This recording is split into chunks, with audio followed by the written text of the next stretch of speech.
When your mom can destroy worlds, a smile can be more terrifying than a weapon.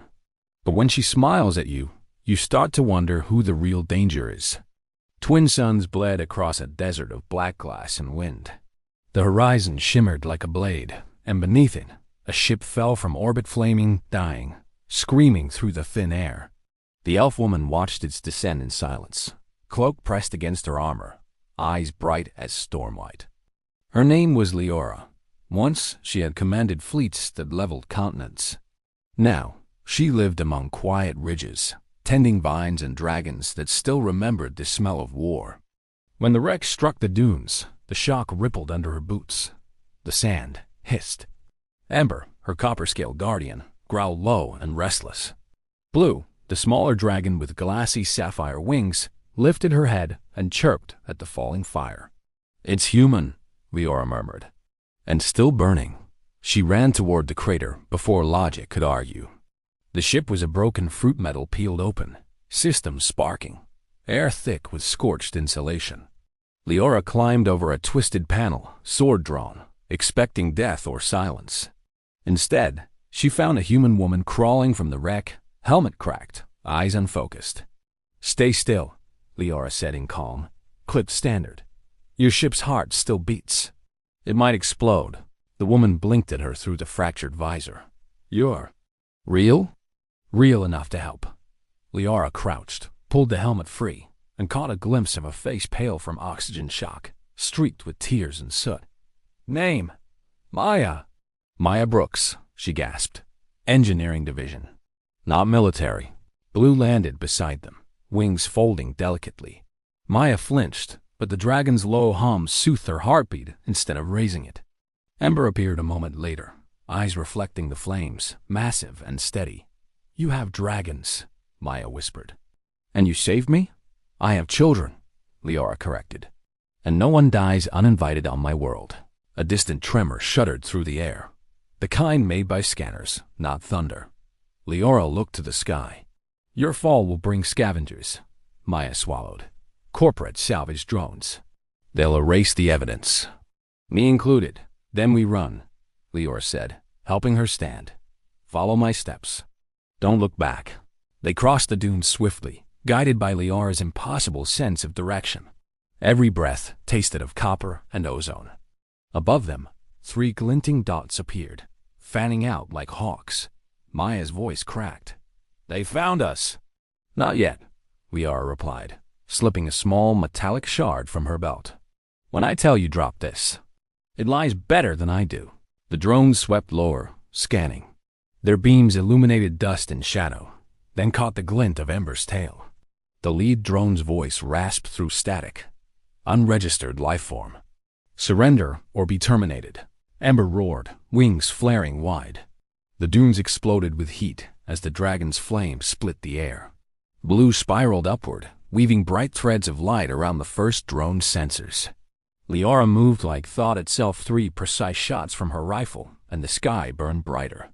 "Now," she called. Maya dropped the shard. It struck the sand and flared to life, 3 phantom illusions of them sprinting in opposite directions. The drones screamed confusion, splitting their formation. Leora seized Maya's wrist. "Run east." They sprinted over glass dunes until their lungs burned. The world tilted pink and orange as the suns began to fall. When they finally stopped, a ridge rose ahead, terraced farms glowing with faint golden light. Wind claws fluttered between the stone huts, and faint music drifted on the air. The contrast hit Maya like a dream after nightmare. "This is beautiful," she whispered. "It's fragile," Leora said softly. "Beauty always is." Children waved from a ledge as they entered the settlement. To Maya's surprise, Leora waved back, her smile faint but genuine. For someone who could burn planets, she smiled like a mother greeting her own. Inside the communal hall, the air smelled of herbs and bread. A tall elder woman with silver streaks in her hair approached, placing both hands on Leora's shoulders. "Smoke on your cloak again?" she said with tired affection. "And a stranger at your side." Leora inclined her head. "Elder Mara, this is Maya Brooks, survivor of a crash. She carries no weapon, only questions." The elder studied Maya's eyes for a moment, then smiled. "Good. Questions feed peace better than fear. Sit, child. As Maya drank the spiced tea placed before her, she felt warmth crawl back into her bones. Blue rested on the table's edge, Ember outside like a bronze statue. I didn't think aliens would. Bake, Maya said shyly. We fight first, Leora said with a small smile, and bake later. War teaches hunger. Mara nodded. And hunger teaches kindness. The hall quieted when a distant vibration reached them, a sound like engines cloaked by silence. Liara's hand found her weapon again. Ember stirred outside, a low growl rumbling through the floor. Mara looked at her. They come already? Leora's eyes hardened. Faster than expected. Maya stood. If you have weapons, I can help. Leora looked at her, surprised. You said you're no soldier. I'm not, but I know systems. I can jam their sensors, maybe buy us time. Leora nodded slowly. Then stay close. And if the door breaks, protect the dragons. Maya exhaled shakily. Got it. Leora stepped into the doorway, twin suns at her back, dragons at her side. The wind tugged her hair, carrying the scent of ozone and bread. A sleek black skiff appeared over the dunes, unmarked but unmistakable. Corporate salvage Vasic design. It hovered low, its shadow stretching across the courtyard. Leora lifted her chin and smiled. That same quiet human smile that could melt or terrify depending on who saw it. House Vasic, she called, voice echoing through the dusk. Come take what is not yours. The skiff's cannons rotated toward her. Ember's growl deepened, shaking the stone beneath their feet. Maya gripped the console cable with trembling fingers, whispering, Come on, come on. Blue's light flared bright enough to paint the walls. Liara whispered a line only she could hear her mother's old prayer, a promise of wrath and mercy in equal parts. Then the first shot came, and night turned to fire. The night exploded into fire. The ridge farms trembled under the skiff's assault, dust and ash swirling through the air like black snow. Leora moved first swift and silent, cutting through chaos with the precision of memory. Ember roared skyward, his flame a sweeping arc that lit the sky. Blue followed, darting between streaks of plasma, weaving light through the darkness. Maya huddled by the console, fingers flying across alien circuitry. Sparks jumped as she rewired the beacon's core, sweat streaking down her face. Come on, give me something, she muttered, trying to override the jammer that filled the air with white noise. Stay low, Leora called, firing at the skiff stabilizer. Her shots rang sharp, disciplined each one a promise of retaliation. The craft banked hard, trying to realign its cannons, but Ember dove from above, claws slicing across its hull. Metal screamed. The blast waved through Maya backward, but Blue swooped down, catching her sleeve in its tiny claws, slowing her fall. The dragon's scales pulsed with light, like a heartbeat shared between worlds. Maya gasped, clutching Blue's tail gently. You're a miracle, you know that. Blue chirped once, as if agreeing. Outside, Liara vaulted onto a broken wall, scanning the horizon. The skiff wasn't alone. 3 smaller drones emerged from the smoke, each armed with flash rifles and proximity mines. Mara! Liara shouted toward the hall. Evacuate the lower terraces. The elder's reply was faint but firm. The children are already running. Maya crawled back to her console. If I can sync your beacon to the skiff's network, I might loop its sensors. You'll have 15 seconds before it recalibrates. Leora glanced at her. 15 seconds is more time than most wars allow. She waited, counting heartbeats. Ember flared his wings, shielding her from the next barrage. Blue hovered near Maya, lending a strange courage to her shaking hands. Ready, Maya said. Looping now. The air shimmered. For a brief, impossible moment, the skiff saw nothing but empty sand. Move! Leora sprinted forward, closing the distance between her and the craft. The ground shook under her boots. Ember launched skyward again, flame streaming from his mouth. Leora leaped, caught the landing strut, and swung upward with the grace of a dancer trained in gravity's defiance. She landed atop the hull, slicing open a maintenance panel. Sparks sprayed as she jammed her blade into the reactor feed. Inside, a panicked voice shouted through the comms. Unknown contact. Repeat unauthorized. Authorization, Leora whispered, twisting the hilt. Thalana. The engine whined, overloading. She jumped free just as the craft convulsed and spun downward, trailing smoke. Ember caught her midder, wings straining, landing hard enough to rattle the ridge stones. Maya clapped once, half in shock, half in triumph. You actually did it, Leora exhaled, eyes on the burning wreck. No, we delayed them. Vasek never sends one wave. By midnight, the fires were contained. The ridge farm smelled of ash and bread dough baking at once, a strange, haunting mixture that made Maya's chest ache. She sat on a stone bench outside the hall, staring at the stars. Leora joined her silently, a small tin in hand. She opened it to reveal golden brown cookies, dusted with sugar and ash. Maya blinked. You're baking, after all that. Leora broke one in half and handed it to her. We bake after battle. It reminds the young that fear is not forever. Maya bit into it, warmth blooming through her. You people are impossible. Possibly, Leora agreed, smiling faintly. But alive. They ate in silence. The dragons slept nearby, tails coiled together. Ember snored like distant thunder. Blue emitted soft, chiming breaths that made the lamps flicker gently. After a while, Maya asked, what did they mean when they called you Thalaner? I've heard the name like a legend. Planet breakers, peace bringers. Depends on who's talking. Liara's gaze drifted to the horizon. We were defenders once. The Thalaners stood between the old empires and the void. My mother commanded the Skyflame Armada. She ended wars by burning the weapons themselves. Entire fleets vanished under her fire. Some called it salvation. Others called it destruction. Maya's voice softened. And you? I called it survival. Leora's voice grew quiet. When the war ended, she laid down her sword and built these farms. Said we'd fought enough. Said the soil needed a gentler hand. I didn't understand her then. Maya looked down at the cookie in her hand. And now? Now I do. Leora smiled faintly. Because sometimes you destroy worlds only so others can live to wave hello. The words lingered in the cool night air, as heavy as they were beautiful. Then Ember stirred, growling low. Blue's wings snapped open. Leora rose instantly. What is it? Maya whispered. Leora's expression hardened. A signal. Not local. Maya checked her small handheld scanner. It flickered, stuttering under interference. Then it beeped twice. Encrypted Vasek frequency. It's coming from orbit. They found the crash beacon, Leora said. And they know who helped you. Maya's blood ran cold. They're sending more? Leora nodded once. More ships. More fire. Blue glided to Maya's shoulder, pressing its head to her cheek in comfort. Ember crouched beside Leora, eyes burning with fierce light. Maya swallowed hard. What do we do now? Leora looked up at the stars, her face unreadable. We don't run this time. We warn the towers. We wake the circle.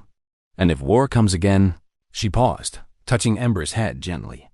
Then the daughter of a world breaker will remind the stars that kindness has claws.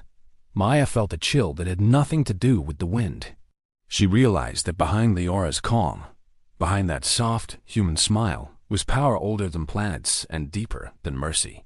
Before dawn, they left the ridge farms behind. The dragons led them east through glass valleys that whispered underfoot. Above them, the first light of day stretched thin and pale across the sky. Maya looked back once at the place where warmth and laughter had briefly returned to her life and whispered, "We'll come back." Leora didn't answer. Her eyes were fixed on the horizon, on the faint pulse of blue light where the signal towers waited, and beyond them, the promise of war. The morning wind caught her hair, carrying the faint scent of sugar and ash. War first, she said quietly. Cookies after. And this time, even Maya smiled. The dunes stretched for miles, glowing pale gold under the rising suns. Wind whispered across the glass plains, carrying with it the faint metallic hum of long-forgotten battles. To anyone else, the wasteland would have seemed lifeless. To Leora, every vibration in the sand spoke of movement drones, patrols, and the quiet pulse of something vast waiting. Maya followed behind her, careful to step where Leora stepped.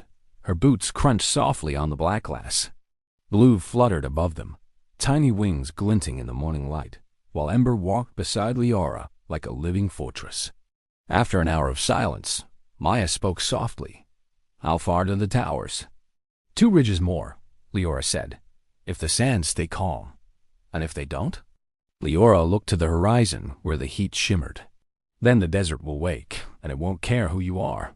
Maya sighed. "That's not comforting." Leora's mouth curved faintly. It wasn't meant to be. As they walked, the air began to vibrate faintly, the old frequency of dormant machines. Leora crouched, placing her palm on the sand. A low hum responded beneath her fingers. "Old Thalaner tech," she murmured. "We built the first towers here, before the treaties broke." Maya knelt beside her. "So this used to be your land?" "It still is," Leora said softly. "We simply stopped fighting to prove it." A shadow flickered across them, swift and silent. Both women looked up. High above, a dark shape glided, sleek, smooth, triangular. Maya froze. "Ship!" Leora's eyes narrowed. "No. Hunter drone. Vasek sends them ahead of their fleet. They record kills and laughter alike." Maya's heart pounded. "Can it see us?" "Not if we stay beneath the glass ridge." Leora gestured toward a crevice barely wide enough for Ember to squeeze through. "Move." They ducked into the shadows, the heat dimming instantly. The air smelled of dust and mineral. Blue landed on Maya's shoulder, shivering faintly. The drone passed overhead, humming like a dying star. Its scanners flickered across the rocks, then faded into the distance. Maya exhaled. "How do you always stay so calm?" Leora kept her gaze on the light outside. "Because fear is an old friend." I stopped trying to outrun her. Maya studied her face, the stillness, the quiet grace, the sadness that hid beneath the strength. "You talk like someone who's lost too much." Leora didn't answer immediately. Instead, she drew from her cloak a small medallion, a simple metal circle with an etched spiral. "My mother's," she said at last. "She wore it during the siege of the 5th moon. They called her the World Breaker." Maya's breath caught. "That's not just a name in legend." "She saved 1,000 colonies," Leora said quietly. "But to do it, she destroyed 6 worlds already poisoned by war. The enemy had turned them into living weapons. My mother ended them before they could spread." She smiled when she did it, because her smile was the only mercy left. Maya's throat tightened. "And she taught you to fight?" "She taught me to bake first." Leora's smile flickered, tender and haunted. She said, "If you can feed the living, you will know what is worth saving." Only later did. I understand that she was teaching me why we fight. Ember gave a low rumble, eyes snapping toward the ridge's mouth. Leora froze, instantly alert. "What is it?" Maya whispered. "Engines," Leora said. 2, maybe 3. Not Hunter's ground skimmers. "Vasek again?" "Vasek always." She stood and adjusted her rifle. "We go through the tunnels beneath the ridge. They lead to the tower basin. Move quickly." The tunnels were relics from before the war's smooth-walled corridors carved by Thalaner hands. Faded sigils glowed faintly as Leora passed, reacting to her presence. The air grew cooler, the echoes sharper. Maya trailed her fingers along one of the symbols. "These are beautiful." "What do they mean?" Leora paused. "They are promises. Each rune is a vow never to let light be stolen from the weak." Maya smiled softly. "You kept that one." "Not yet," Leora murmured. "But I'm trying." The tunnels opened into a vast subterranean chamber. In the center rose a massive structure of crystal and stone.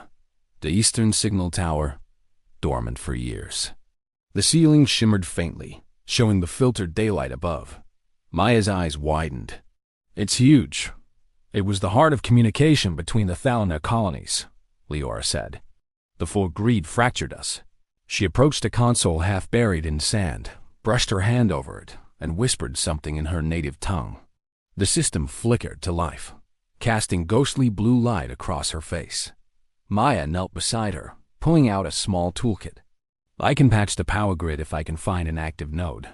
You'll have 1 minute before the system flags your touch as intrusion," Leora said. "Then I better move fast." As Maya worked, Leora stood watch near the tunnel entrance. Ember paced slowly, rumbling deep in his chest. Blue perched atop the console, watching Maya with unblinking curiosity. Power flow rerouted, Maya muttered. Charging main coil. 30%. 40. The floor vibrated softly. Energy rippled up through the structure. Leora turned. Maya, stop. Almost there. Stop. The tower blazed suddenly, the light stabbing upward through the ceiling like a flare. Outside, the dunes glowed as ancient circuits awakened for the first time in a generation. Maya blinked against the brightness. I did it! Leora grabbed her arm. And now every ship in orbit knows it. Maya's triumph froze into dread. You mean, they're coming? The hum deepened, turning into a distant thunder. The air itself seemed to tremble. Ember growled, tail lashing. Leora looked at the rising light and then at Maya. You've done well. Now we finish what my mother started. Maya swallowed. By destroying them? Leora's voice was calm, almost gentle. No, by teaching them what mercy looks like before the fire. The first tremor hit, shaking dust from the ceiling. Then came the echoing roar of descending engines. The sand above began to melt. Vasic dropships, Leora said. And not just one. How many? Leora met her gaze. Enough to make the sky forget it was ever blue. Ember and blue hissed together, their eyes alight with fury. The signal tower pulsed, preparing to send its warning to every Thalana colony within reach. Leora raised her hand, tracing the spiral of her mother's medallion. War first, she whispered. But this time, mercy will be louder. Outside, the desert sky cracked open with descending fire. The sky was no longer a sky, it was a storm of fire. Flaming streaks carved across the twin suns' pale light as the Vasic dropships descended in formation, engines roaring like an angry god. The dunes trembled, glass cracking under the weight of sound. From the mouth of the ancient tunnel, Leora stood motionless, her eyes reflecting the inferno above. Behind her, Maya tightened her grip on the console's edge as the eastern signal tower pulsed like a heart. Ember growled beside them, copper scales flickering in rhythm with the tower's energy. Blue hovered near Maya's shoulder, the dragon's light dimming to a wary glow. They're surrounding us, Maya said, her voice trembling. Do we run? Leora didn't turn. No, we finished the message. Maya swallowed hard. Even if they burn the tower, if the message leaves this planet, every Thalana remnant will know the truth. My mother's name will no longer be chained to their lies. Maya stared at her. You mean? They blamed her for the wars, didn't they? They made her the villain of peace, Leora said quietly, because she refused to sell mercy for profit. The ground shook violently as the first dropship landed nearby. A deafening hiss followed, the release of troopers in black armor, their insignia glowing silver. Vasic commanders, Leora murmured. They don't come for prisoners. Maya's scanner beeped frantically. I'm picking up at least 30 heat signatures. No, 40. Leora, we're outnumbered. Leora finally looked at her, and for a fleeting moment, Maya saw both power and sadness in her eyes. Then we will remind them what it means to face a mother's wrath. The first wave, the soldiers advanced through the sandstorm, rifles humming, visors flashing.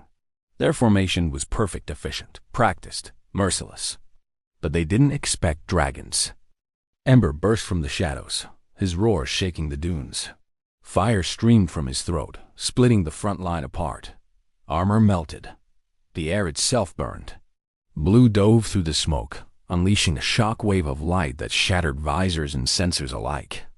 Leora moved with the rhythm of memory, swift, deliberate, unstoppable. Every step was a lesson her mother had once taught her. Strike where fear hides. Her rifle sang in sharp, precise bursts. Her blade flashed like starlight caught in motion. Maya stayed at the console, fingers trembling over the touchscreen as she rerouted the tower's power grid. Signal uplink 40%, she whispered. Come on, come on. One of the soldiers broke through the flames, sprinting straight toward her. His weapon charged, then froze mid-beam as Leora's blade sliced through the rifle's core. Sparks erupted. The man fell. You stay alive, Leora said, reloading without looking back. That's your war. Maya nodded shakily. Right, living. I can do that. The second wave from the command ship above, a new voice echoed through the comms, cold, clipped, familiar. Leora of Thalonor. This is Commander Vasek Dren. You were your mother's blade once. I remember how you smiled when her worlds burned. Leora's breath caught. Dren, she said softly. Her betrayer. Your mother's mercy doomed her. And now her daughter hides behind dragons and myths. Maya looked up, startled. He knew her mother?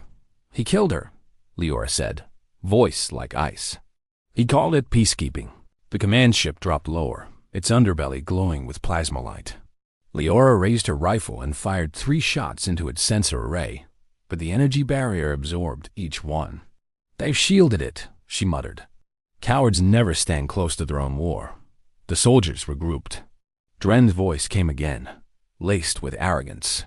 Surrender, and I'll let your human friend live. She looks resourceful. Perhaps we'll find her a use. Maya's heart pounded. Leora, don't listen to him. Leora smiled faintly, the kind of smile that once terrified armies. Commander, my mother smiled once too, just before she ended 6 worlds. You wouldn't dare, wouldn't I? She pressed her palm against the console's core, speaking in Thalonor tongue. The tower lights flared white-hot, brighter than day. Energy rippled outward, shaking the ground. Leora, what are you doing? Maya shouted over the noise. Finishing her promise, Leora said. Not destruction, revelation. The tower awakens. The ancient runes carved into the stone walls began to glow. One by one, they linked together, forming vast circuits of blue light that spread across the desert like veins of fire. The tower's energy reached into the sky, punching through clouds, past the stratosphere, and straight into the orbiting relay stations left dormant since the last war. Transmission complete, Maya gasped, staring at the readings. You did it. The whole galaxy's getting this signal. But the light did not stop. The energy surged past the tower's design threshold, feedback looping through every node. Ember roared in alarm. Blue's glow pulsed erratically. Leora, it's overloading. Maya cried. You'll destroy the planet if it keeps rising. Leora looked at her calmly. Then it will burn with truth. No. Maya lunged forward, grabbing her arm. Your mother wouldn't have wanted that. She saved lives, remember? You said she baked after battle. She believed in what came after the fire. For a heartbeat, something broke through Leora's composure. She saw her mother's face, the same soft smile that could melt stone, and heard her voice. The strongest hands are those that can still knead bread after war. Leora closed her eyes. You're right. She pressed her palm flat against the console again. Ember blue cooled the core. The dragons roared as one, unleashing twin spirals of energy fire and frost, fury and calm. The combined blast hit the console, stabilizing the surge. The tower's glow dimmed to a steady heartbeat of light. The soldiers froze, blinded by the brilliance. The command ship reeled, systems fried by the signal's resonance. When the light faded, the battlefield was silent. Aftermath. The sky was gray with smoke. Broken armor and glass shards littered the dunes. Maya sat against a rock, shaking, while Ember and Blue tended to Leora, who lay exhausted, one arm cradling her mother's medallion. You stopped it, Maya whispered. Leora smiled faintly. No, you did. You reminded me what mercy means. From the distance, a faint rumble grew louder, the sound of approaching engines, but not Vasek's. These ships were sleeker, silver-white, bearing the mark of the Thalona remnant. Maya stood, eyes wide. Your people? Leora nodded slowly. The signal called them home. The leading ship hovered low, releasing a small transport that settled in the sand. An older elf stepped out, silver armor gleaming. Leora of the Skyflame, he said, bowing. Your mother's legacy endures. The circle has awakened. Leora rose weakly, a dragon steadying her. Then we begin again. Maya watched as the Thalona troops began securing the field. For the first time since she'd crashed here, she felt something like peace. Leora looked toward the suns, where light and shadow met. War first, she said softly. But not this time. She turned to Maya, her smile gentle. Now, we bake. Dawn broke over a world that had nearly died.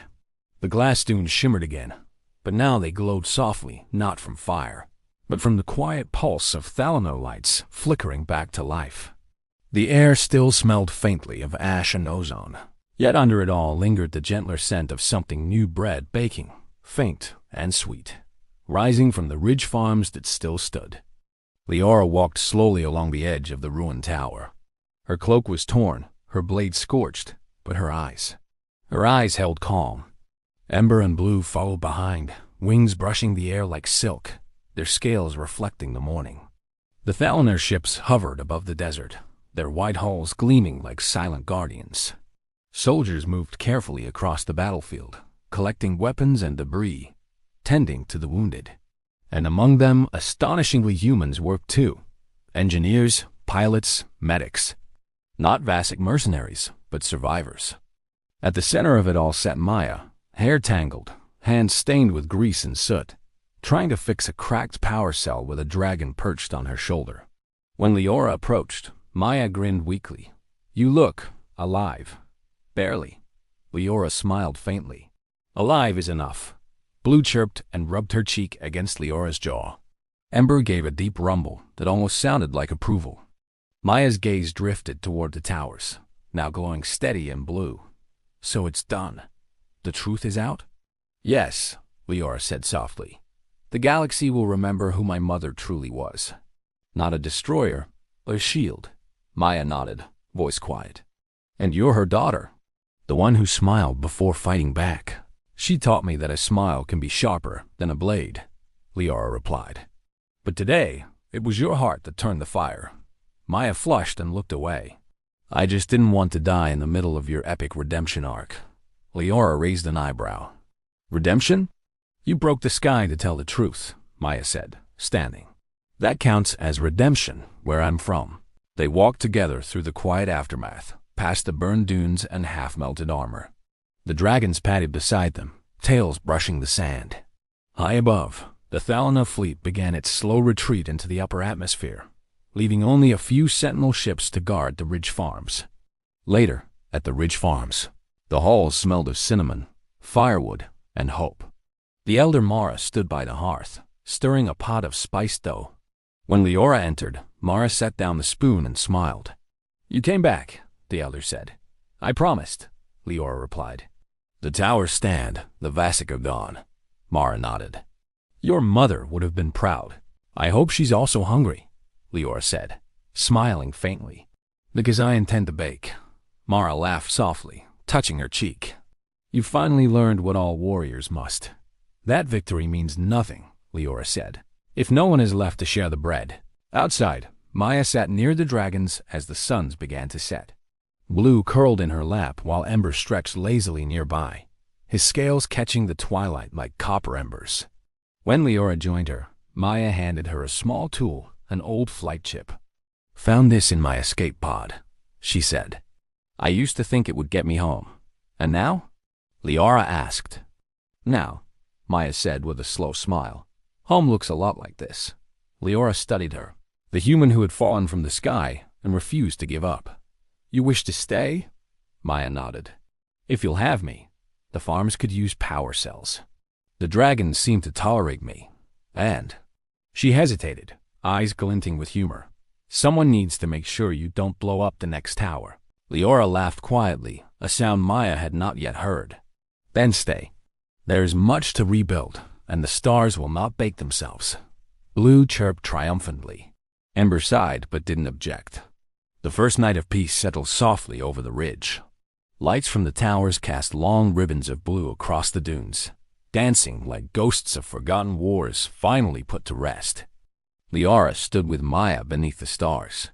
"My mother could destroy worlds," she said, but she smiled when people waved. She believed that kindness was the last force in the universe worth fighting for. Maya looked at her. "Then you've become her." Leora turned toward the horizon, where dragons soared against the fading light. "No," she said softly. "I've become what she hoped for." Epilogue. Weeks later, the Thalaner rebuilt their towers. Vasic withdrew from the system under the pressure of truth. The humans who remained helped plant new crops under alien suns. Sometimes, travelers crossing the black glass plains would see a strange sight: an elf woman baking bread beside a dragon's wing, while a human helped her mend the oven circuits. And when strangers waved, that elf woman always smiled warm, knowing, powerful enough to melt fear itself. Because some legacies are not written in flame. They're baked, shared, and remembered. If this story touched your heart and sparked your imagination, don't stop here. Subscribe now and join our galaxy of human alien adventures, new HFY stories every week.